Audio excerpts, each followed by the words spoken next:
салому алайкум дӯстони азиз. аз навори охирине ки дидед мо ин шаб дар байни ҷумҳурии Қазоқистону Ӯзбекистон будем. мана ин сари хоб хестем. шаб тақрибан соатои 10 омадем, мана саҳари соати 5 баъдан гузаштем.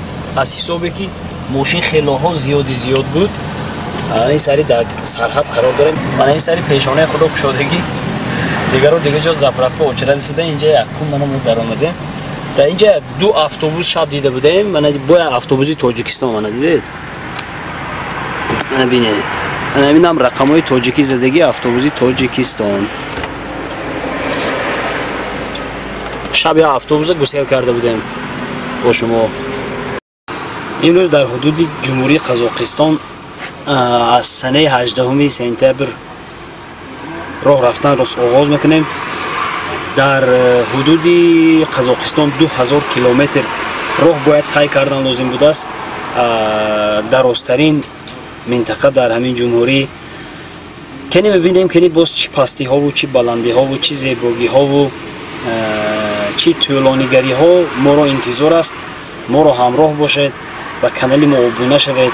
ба бародарои азиз бовои Нарзулло ва бародарашон акои Наврӯз бурбуриҳо хоҳон ҳастем ки моро ҳамроҳ гирифтанд новобаста аз мушкилиҳои роҳ, ки мо тавониста бошем ки барои шумо аз ҳамин роҳи тӯлонии дурударози Тоҷикистону Федератсияи Русия навор карда тавониста бошем. рафтем навороя интизор мешавем, пайгир мешавем, дуои нек метиҳем, ба канал аъзо мешавем ки ҳамин меҳнатҳои мо зоеъ наравад. боз як чизе ки ба сами шумо мехостам расонида бошам, бисёриҳо аз рӯи навигатор мераванд. ҳамун навигаторам техника ки аст, носозгориҳои техникӣ ба вуҷуд мебиёяд. ҳатман баъзан вақт бо роҳҳои дароз нишон метиҳад. барои ҳамин агар бори аввал бо мошинҳои худ мебиёед ё ин ки таҷриба надоред, ҳатман пурсидаву аниқ кардаву бо харитаҳои коғазӣ агар биёед хубтар аст. аз ҳамон ронандаҳое ки омада рафтагӣ ҳастанд, пурсида аввал як бор ду бор бо харитаҳои коғазӣ биёед беҳтар аст. зеро ки баъзе шаҳрҳоро бояд ки абест карда гузаред. мана масалан мо ҳозир айни ҳол дар гузаргоҳи шаҳри Шимкент қарор дорем. шаҳри Шимкент ҳозир мо хосис будем камтар абест кунем. вақте ки пояс медодем аз ҷое ки мо ҳастем то ба Балхаш 2-3 варианти роҳ ҳаст. як роҳ 900 километр нишон медиҳад, як роҳи дигар 2500 километр. барои ҳамин донистан зарур аст баъзе чизҳоя. агар хоҳед агар аз даруни шаҳр гузаред, хай пробка баъдан бо рақамҳои бегона шояд ки дар дохили шаҳр бисёр вақтатона мегиранд, гаранг мекунанд. агар бо мошинҳои боркаш бошед, ҳатман даруни шаҳр иҷозат нест баъзе кӯчаҳош. ба ҳамин хотир вақте ки абест карда мешавед баъзе шаҳрҳо ва баъзе минтақаҳои аҳолинишинро, бояд ки камакак маълумоти кофӣ дошта бошед. дӯстои азиз, мо дар ҳоло ҳамаи дуюм рӯзи сафари мо аст. рӯз бегоҳ шуда истодааст. мо дар ҷумҳурии Қазоқистон қарор дорем. намедонам кадом як шаҳрро табличкаҳои инҷа ҳамаша хондан намешавад. бо забони қазоқӣ навистагӣ ки аст, хондан ғайриимкон аст. боз кадом як шаҳрро мо абест карда истодем. ба фикрам агар хато накунам, ҳоло пагоҳ шаб ҳам ҳоло дар ҳамин ҳудуди ҷумҳурии Қазоқистон қарор хоҳем гирифт. аз рӯи нақшаҳои мо ҳоло агар тақрибан 400-450 километр дар ҳудуди Қазоқистон гашта бошем, ҳоло 1500-1600 километри дигар ҳаст ки мо дохили Қазоқистонро убур кунем. роҳ хеле тӯлонӣ аст. шояд одамое ки омадаву рафта одаткардагӣ ҳастанд, одат карда бошанд. аммо барои шахси аввал омада, ман ин суханҳоя барои чӣ нагуфта истодам. ман хеле хурсанд ҳастам ки дар ин сафар омада рафта истодам. аммо ҳам хеле мегӯям ки роҳ хелоҳо тӯлонӣ аст. машаққати ронандаҳо, хастагии роҳ, бовар кунед, кори осон нест. мо дам ба дам гӯё ки ронда рафта истодем, ба ҳамин ҳам одам монда мешавад, бовар кунед. ҳамин тавр наворои бояд пайгир бошед, интизор шавед. барои комёбӣ насибатон. جانب نوسیبرسک. بوروی تیار کنید، بوروی.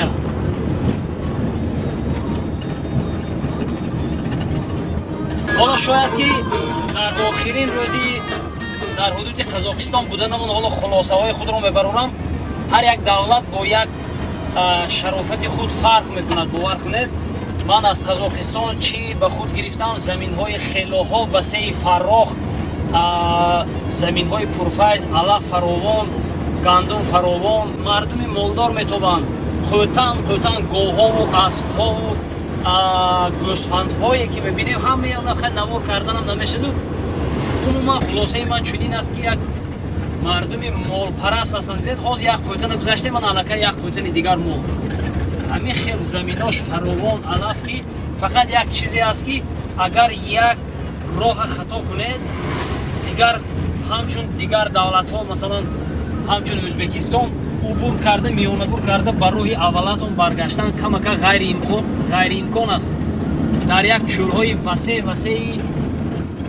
به حدود و به سر و برگویم راه ها خیلی یک دون و دو دون قرار گرفتگی هستند. مقصدی من اکنون خودتون فهمیده گیرید و همین خاطر راه باید گم نکنید. اگر یک گم کردید خیلی کیلومترهای دور و دراز عاقب آمدنتان لازم میشه.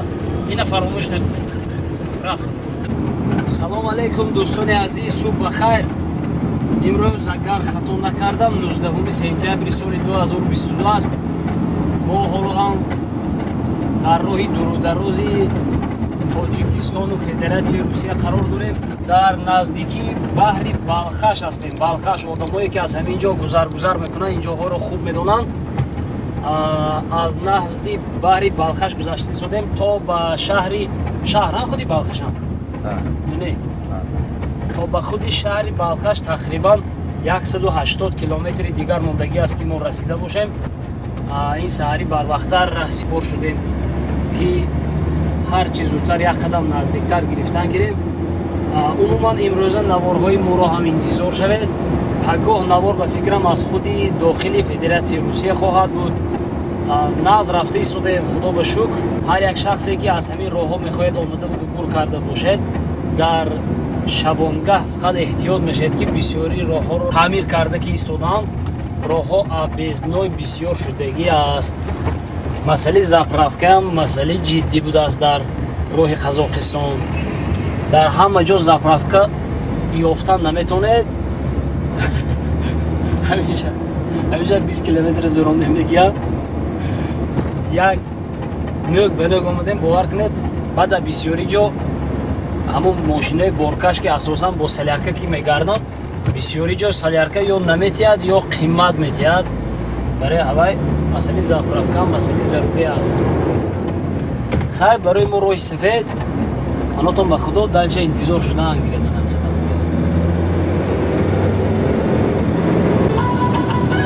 این حال ما در آبیز کردن شهر کرگنده قرار داریم. تقریبا تا به سرحد 550 کیلومتر دیگر تا سرحدی قزاقستان عبور کردن موندگی است و خلاص در شهر کرگنده قرار داریم. بعد از این باید اون شهر دیگه میتونیم پاولودار. بعد از این شهر پاولودار اگر شب شده ما نوار کردن نمیتونم. اگر شب نشد حتما باز یک نوار میکنم. ما بیرون شهر رفته ایستادیم. با گفتن نموند که بازم تکرار میکنم رقمایی که در زیر اکران ها میبینید واتساپ اکوی نوروز است. از فدراسیون روسیه به تاجیکستان بار میبرند. اساسا از شهر نوسیبیرسک. اگر از شهر گرد و اطراف نوسیبیرسک زکات شود هم بردن میگیرند. اما اگر بارهای زیاد باشد با 1 کیلو و 2 کیلو و 100 کیلو با هر کجا رفتن درست نمیگیرد. منطقه های وادی زرافشان، ناحیه عینی پنجکین، شهر دوشنبه خوجند دسترس میکنند. دستافکه میکنند. حتما زنگ زنید مراجعت کنید. از نام ما سلام گفته باشید و با ما روی سفید به شما برار و کامیابی ها نصیبتون. صبح بخیر عزیزای دل. امروز به فکرم صبح 20 سپتامبر سال 2022 است.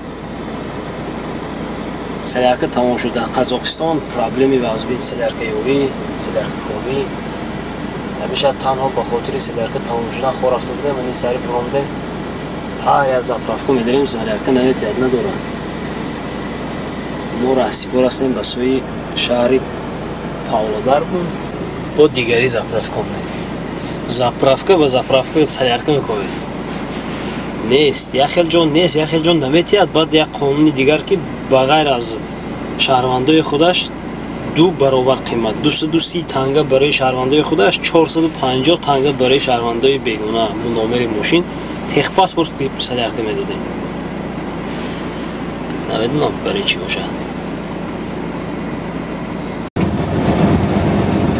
бо ҳамаи азизои дил, сайру саёҳати мо аз минтақаи Қазоқистон ҳам ба анҷом мерасад. Баъд аз як чанд километри донашумур гӯем ба сарҳади Федератсияи Русия ворид хоҳем шуд. бо ҳамин имрӯза барномаи мо бо шумо хайру хуш мекунам. баъдан ба сарҳад ки гузаштем боз худохоҳад наворо давом метиҳем. ҳатман интизор шавед вақте ки мо аз Федератсияи Русия бармегардем. агар боз гуфтам ки мо дар Қазоқистон, онҷо дигар роҳҳо аст. нагӯед ки мо аллакай дида будем. онҷо дигар тамоман дигар бо дигар минтақа мо меравем, бо дигар ҷои убур кардани сарҳад гузашта меравем. ба ҳамин хотир барои мо роҳи сафед, барои шумо барори кору комёбиҳо насибатон. ногуфта намонад ки рақамҳое ки дар зери экранҳо мебинед рақамҳои ватсаби ана ҳамин бародарон аст. борҳои худро ҳатман занг задаву супоридан гиред ба Тоҷикистон, ба минтақаҳои Водии Зарафшон, ноҳияи Панҷакенту Айнӣ, ба тамоми деҳаҳош гӯем ва ба шаҳрҳои Душанбеву Хуҷанд низ дастрас мегардонанд. ҳанотон ба худо зиндагии осудаву осоишта насиб кунад.